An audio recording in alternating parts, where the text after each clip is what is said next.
Mes amis, en ce dernier jour de l'année, je m'adresse à vous plus particulièrement, c'est-à-dire Franck Abed, Timmerman, Chokri Mastouri, Gautron, Bovin ou Beauvais, je sais pas comment il s'appelle, et je sais plus qui. Alors je remercie Franck de m'avoir intégré dans ce fil de mail depuis 6 mois. Il y a eu des conversations, des échanges parfois intéressants, mais qui en général quand même tournaient autour du juif, de l'antisémitisme, sous toutes ses formes. Et vous en êtes les exemples frappants. Depuis 6 ans, j'ai malheureusement été pollué dans ma démarche GL Citoyen, j'ai été pollué par mon nom, qui, une fois diffusé, m'a valu toutes ces attaques antisémites, ces suspicions, ces délires, ces diffamations, ces menaces, ces insultes. Et donc j'ai été obligé de perdre beaucoup de temps à répondre à tout ça, mais ça a fait de moi aujourd'hui le plus grand spécialiste de France de l'antisémitisme, de l'antisionisme et même du conflit israélo-palestinien. Donc ça n'a servi à rien pour EJL, au contraire, ça a nui à EJL. C'est dommage parce que c'était ça ma mission, c'était pas de m'occuper d'Israël ou des Juifs ou de quoi que ce soit. Mais c'est comme ça, on peut rien y faire. Et j'ai pu constater, et j'ai pu démontrer que l'antisémitisme d'abord était multiforme. Il était, pour moi c'est un virus qui est présent chez des profils complètement différents et sur des motivations complètement différentes, mais qui se retrouvent dans un grand paquet d'antisémites paranoïaques, complexés, ignorants, soumis, beaucoup d'antisémites soumis, c'est-à-dire qu'ils se jettent un peu dans les meutes pour taper sur un coupable alors qu'ils ne comprennent rien au dossier, ni dans son aspect religieux, ni dans son aspect histoire, tout simplement, histoire de cette terre, je veux dire d'Israël, ni dans son aspect militaire, ni même dans son aspect droit international. Donc ça fait une grande masse qui est hyper majoritaire sur les réseaux sociaux, et on l'a vu depuis le 7 octobre où un pogrom a finalement déclenché une explosion de l'antisémitisme. C'est comme ça qu'on peut résumer, c'est absolument diabolique, puisque dès le 7 octobre, aucune compassion sur les réseaux, et tout de suite accusation. Ah, c'est Israël qui a organisé, c'est de leur faute, enfin bref. C'est un truc incroyable, ça ne peut se passer pour aucun autre peuple, et dans aucun autre pays, un pogrom de cette ampleur n'aurait suscité sur les réseaux sociaux de la haine contre les victimes. C'est un truc de fou. Je confirme aussi que tout ça est diabolique et n'est pas anodin. On ne peut pas donner d'explication à ce que ce peuple de 17 millions aujourd'hui, dans le monde, alors évidemment qu'en enlevant 6 millions en 39-45, aujourd'hui, bon, il y aurait peut-être 40 millions. Bon, il n'y a que 17 millions, évidemment. Ce sont là, par exemple, les vrais effets d'un génocide. Si vous comparez au génocide palestinien, par exemple, on en parle souvent, le fameux génocide palestinien, mais écoutez, la population s'est multipliée par 6 en 75 ans, alors que la population juive, en 75 ans, elle a augmenté de 20%. Oui. Donc là, même mathématiquement, on comprend ce que c'est qu'un vrai génocide. Donc, pour revenir à mes cobayes, je les appelle comme ça gentiment, il y a tout type donc d'antisémites. Tous les profils sont dans ce fil, et c'est assez intéressant pour mon étude. Alors on va commencer par Franck Abed. Franck Abed, c'est un antisémite, lui, sur une base religieuse. Lui, il est à fond dans le concept peuple déicide. Donc il part du principe que des décisions d'autorités juives de l'époque, validées par une partie d'une foule déchaînée, et une foule déchaînée comme on peut en voir sur Twitter aujourd'hui.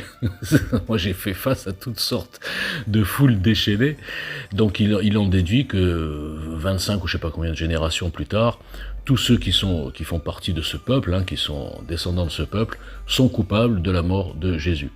Alors bien sûr, il falsifie l'histoire sur la base des évangiles qui ont été un petit peu falsifiés, et qui pour moi en tout cas instrumentalise et déforme la parole de Jésus lui-même, parce que, juste un élément en passant, et pourtant je suis pas un érudit en religion, on peut pas dire d'un côté que Jésus est Dieu, le Fils, le Saint-Esprit est tout à la fois, et que d'un autre côté, il est arrivé, c'est un Dieu, mais bon, le pauvre, il a été victime, il s'est fait crucifier, puis voilà, il a disparu, et il est mort. Si on ne comprend pas que ça faisait partie de son parcours, on n'a rien compris à la religion, même chrétienne. On n'a rien compris à Jésus.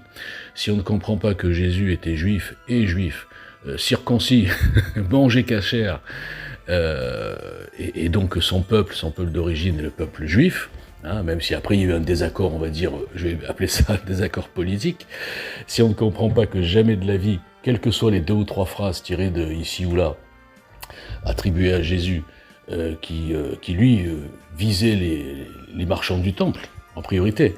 Les marchands du temple, c'est-à-dire, c'est comme si on visait aujourd'hui dans la population française les gens qui votent Macron. C'est n'importe quoi la comparaison. Donc il visait absolument pas tout le peuple juif. C'est complètement indécent de penser que Jésus aurait aimé ou aimerait justement que le monde entier, et notamment les chrétiens, se déchaînent sur les juifs pour le venger. C'est ridicule. C'est complètement... c'est ridicule, il n'y a pas d'autre mot. Quand on est dans ce concept-là, comme Franck Abed, on peut pas dire qu'on est chrétien. On peut dire qu'on a mal compris la religion chrétienne, et que peut-être, alors c'est une supposition, et peut-être parce qu'on s'appelle Abed, justement, il y a quelque part les gènes qui ressortent, hein. On nous parle souvent de gènes chez les juifs, pas la gène, il n'y a pas de plaisir, hein, les gènes génétiques, ou le mensonge, par exemple, pour Abed, bouche de juif, bouche qui ment.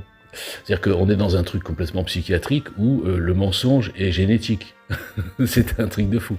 Donc s'il y a des trucs génétiques d'un côté, il doit y en avoir de l'autre. Donc quand on s'appelle Abed, peut-être qu'on est naturellement poussé à soutenir le Hamas, par exemple, hein, au nom de l'islam, au nom de quelque part ces gènes.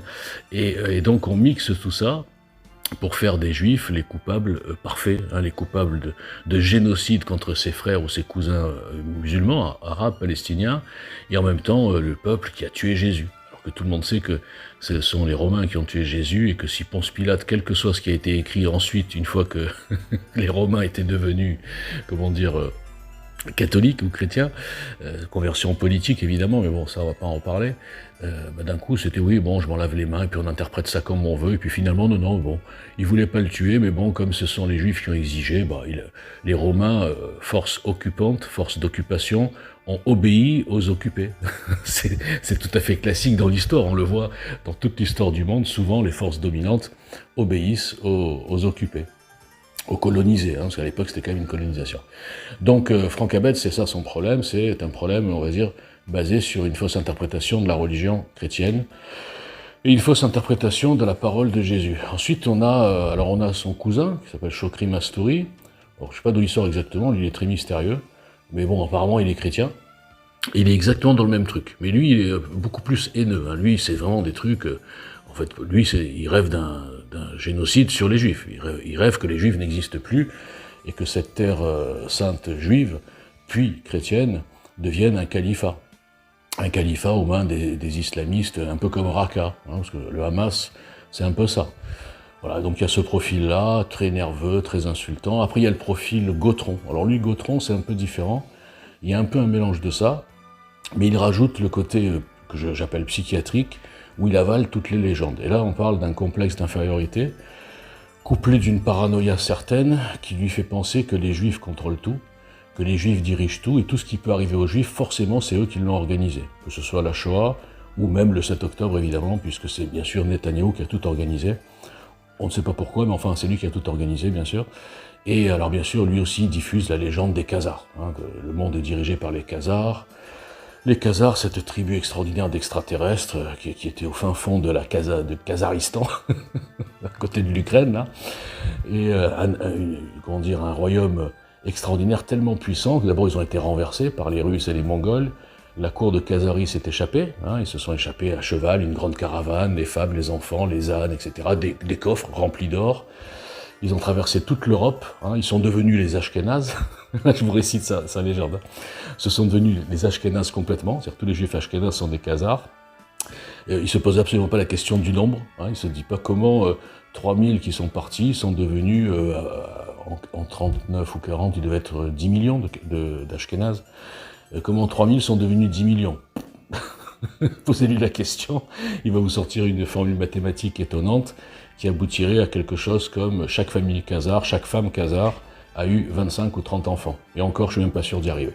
Donc on est dans le délire pur, et donc la paranoïa. Hein, donc les juifs surpuissants, ce sont des faux juifs déguisés qui dirigent le monde, ils sont un petit peu sataniques, tout ça. Ça c'est Gautron. Bon, Gautron, on peut rien y faire non plus. Hein. Bon, on peut lui prouver par A plus B, rien à faire. Ensuite, il y a Timmerman. Alors lui, c'est un autre profil. C'est un type qui est extrêmement cultivé, On lui parle de... Non, j'avoue, hein, on lui parle de n'importe quoi, de n'importe quelle partie de l'histoire. Il vous sort toute l'histoire du truc. Et ça, c'est admirable. Moi, j'admire ça. Ça, ce sont des gens, alors pas intelligents, parce qu'évidemment, il ne faut pas confondre culture et intelligence, mais en tout cas très cultivés. Et bon, c'est un type que j'ai eu en débat, et à la fin, il a pété un câble quand je lui ai démontré. D'ailleurs, Franck Abed, pour une fois, avait été honnête. Quand j'ai démontré que la théorie de Islam Balai d'Israël était parfaitement ridicule, était basée sur 4 ou 5 déclarations de rabbins isolés, complètement tarés, mais qui, si on met ça dans le réel, on s'aperçoit que non, ce ne sont pas les 3% en moyenne de juifs députés qui ont favorisé l'immigration massive. C'est plutôt, il faut voir ça plutôt dans le plan numéro 1 que je détaille depuis longtemps, mais que personne ne veut lire parce qu'évidemment, je n'ai pas la carte. Donc Islam Balai d'Israël, ça tient pas la route, donc il avait pété un câble, etc. Et alors lui, c'est pareil. Lui, on ne sait pas pourquoi. Alors il se dit chrétien. Je ne sais pas s'il est chrétien vraiment. Mais donc lui, c'est ce qu'on appelle un lèche-babouche. Ça fait partie des gens qui, par haine des Juifs, haine d'Israël, est prêt à avaler, à cautionner, à valider toutes les versions frelatées de l'islam, et à partir du principe que les musulmans, les arabes sont les grandes victimes de ce monde, et que les grands coupables impérialistes, colonisateurs, tout ce que vous voulez, nazis même on peut le dire, ce sont les 17 millions de juifs, hein, qui ont un pays aujourd'hui grand comme de Corse. Donc on voit bien que entre intellectuels, entre culture et intelligence, il y a un océan, Donc ça c'est un autre profil, et après qu'est-ce qu'il y a? J'ai fait le tour là. Bon. Voilà, bon bref, non mais c'est pour vous dire que il y a quand même des profils très hétéroclites, hein, là encore, hein, comme quand je parle du mondialisme, c'est une alliance hétéroclite à intérêts convergents, ça c'est pour les mondialistes, ceux que j'appelle les globalo-fascistes, et là ce sont des alliances hétéroclites à obsessions convergentes. Obsessions convergentes toujours sur des moteurs différents. Le nombre de moteurs possibles pour devenir un antisémite maladif, pour devenir un insulteur compulsif, pour faire l'apologie d'Hitler, comme il y en a beaucoup sur les réseaux sociaux, donc ce sont des gens qui, souvent ils se disent français, et donc ils ont des phrases du style « Ah, tonton, Hitler n'a pas fini le boulot », enfin bref, des trucs comme ça. Ce sont des gens qui sont donc prêts, écoutez bien, c'est quand même psychiatrique là aussi, qui sont donc prêts à idolâtrer un type qui a tué, qui par sa faute, il y a eu 60 millions de morts en Europe, hein, dont 6 millions de juifs, donc ce 10%, c'est pas grand-chose. Ils sont prêts à valider ce type-là, juste parce qu'il a tué des juifs. Voilà. On est quand même dans un truc de dingue, où ces mecs-là ont peut-être des ancêtres, ou des grands-parents, des arrière-grands-parents qui sont morts dans cette guerre, que ce soit dans les camps, s'ils étaient communistes, résistants, homosexuels, ou je sais pas quoi, ou sur les champs de bataille, par la faute de ce malade mental, qui était Hitler, un diabolique lui aussi, eh bien ils sont prêts à le valider et à l'idolâtrer parce qu'il a tué des juifs. Voilà.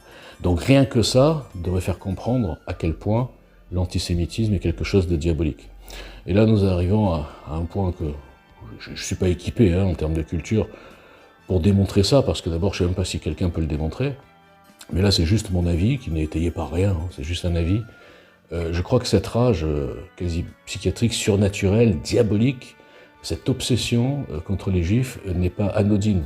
On ne peut pas comprendre pourquoi ce peuple crée autant de haine, de légendes, de pogroms, d'extermination, d'expropriation, d'expulsion, d'agression, etc. On ne peut pas le comprendre, si ce n'est que ce peuple a peut-être un rôle particulier dans ce monde. Ce peuple et cette religion non prosélyte, qui ne s'est pas développée, qui est resté justement, contrairement au christianisme et à l'islam, un peuple et une religion, quelque part, ce peuple emmerde tout le monde. Mais je ne crois pas qu'il emmerde tout le monde volontairement.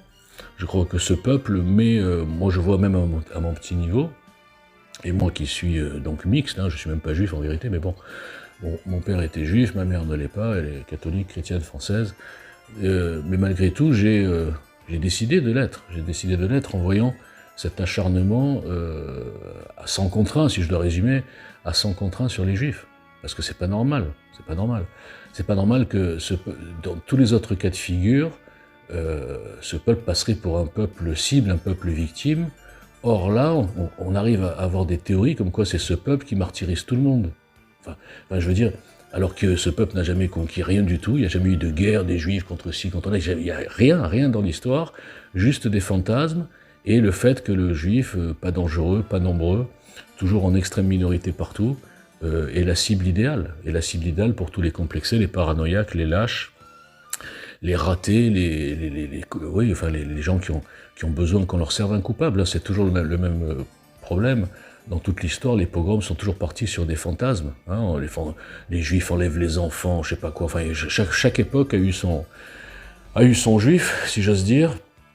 Et partant de là, cette haine est complètement... Les preuves ne servent à rien. Hein. Moi, je vois que ce soit des preuves factuelles, hein, militaires, droit international, psychologique, si je peux dire, même religieuses, théologiques, archéologiques, tout ce que vous voulez. Rien ne passe. Ces gens sont complètement lobotomisés, on peut le dire, nourris à la propagande, et dès qu'on leur met une vérité, ils s'énervent, ils insultent, ils bloquent, et ils parlent de propagande. C'est-à-dire qu'ils sont complètement nourris de propagande depuis des années, mais toutes les vérités qu'on leur sert avec des dates et des machins concrets, non, ils veulent pas voir, c'est de la propagande. Parce que je vous rappelle que les sionistes sont tellement puissants qu'ils contrôlent même les livres d'histoire. Donc on est dans un truc de fou. Voilà, donc moi, dernier jour de l'année, je crois que j'ai fait mon taf, hein. Même si ça a servi à rien, même si pour d'autres raisons, et c'est pas par rapport à ça, mais pour d'autres raisons, ma voix a été étouffée, mes comptes shadowban, suspendus, psychiatrisés, bien sûr. Donc 6 ans pour rien, finalement. 6 ans, je me suis trompé, en tout cas avec EGL, sur rien du tout, dans mes prévisions, dans mes analyses, dans mes propositions. Et je suis aujourd'hui donc le plus boycotté, censuré, shadowban, diffamé, psychiatrisé, ironisé, débilisé, on me traite souvent de débile, par des gens qui sont incultes, qui maîtrisent même pas la langue française, qui sont incapables de venir sur un débat sur n'importe quel sujet parce qu'ils savent qu'ils se feraient plier. Et là, je parle aussi bien sûr des petits médiatiques, et les petites starlettes de réseau qui eux sont boostés et qui pourtant sont considérés par les moutons comme de grands résistants. En fait, je me sens bien seul à avoir compris comment fonctionne le système, à pouvoir le démontrer, mais finalement, quand on est seul et qu'on n'a pas de masse derrière, on passe pour un fou. Donc voilà, 2023, 6 ans, pour finalement me retrouver aujourd'hui à passer pour un fou sur les réseaux et être complètement boycotté, alors que EJL a tout dit depuis 6 ans. Voilà, merci beaucoup, et puis par avance, bonne année.